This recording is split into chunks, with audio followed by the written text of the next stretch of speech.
जय माँ विंध्यवासिनी। आप सभी के इष्ट देव माता पिता सबको कोट कोट प्रणाम है। आइए सुनते हैं माघ स्नान की कथा।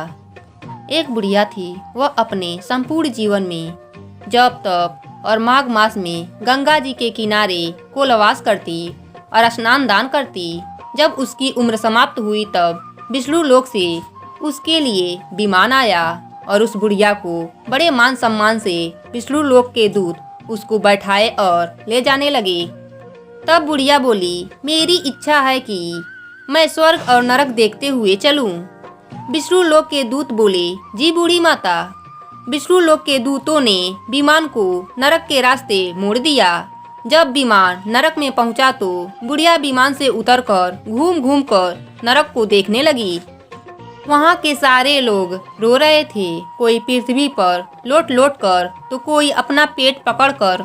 सारे लोग जोर जोर से रो रहे थे। बुढ़िया उन सब से पूछी, तुम सब क्यों रो रहे हो?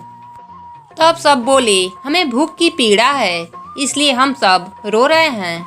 तब बुढ़िया और आगे गई।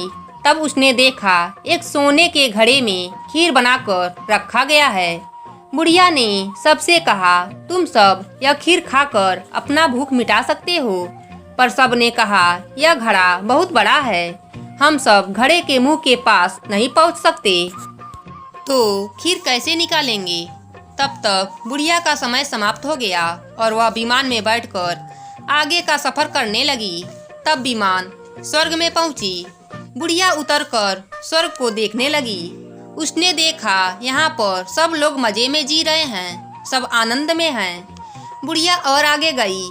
तब उसने देखा कि ठीक उसी प्रकार यहाँ भी घड़ा है और उसमें खीर भरी पड़ी है और लोग भूख लगने पर बांस की सीढ़ी बनाकर उस पर चढ़कर खीर निकालकर खा रहे हैं और आनंद से जी रहे हैं।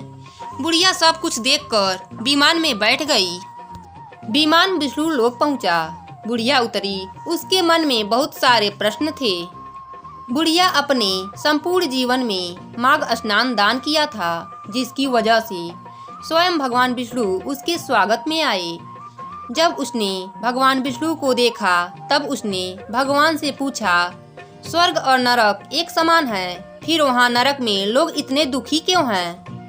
भगवान ने बतलाया कि लोग इसलिए दुखी रहते हैं, वह कर्म नहीं करते हैं, सिर्फ फल चाहते हैं। और स्वर्ग में देखो, लोग कर्म करके सीढ़ी तैयार किया और खीर निकालकर खाकर आनंद पूर्वक जी रहे हैं।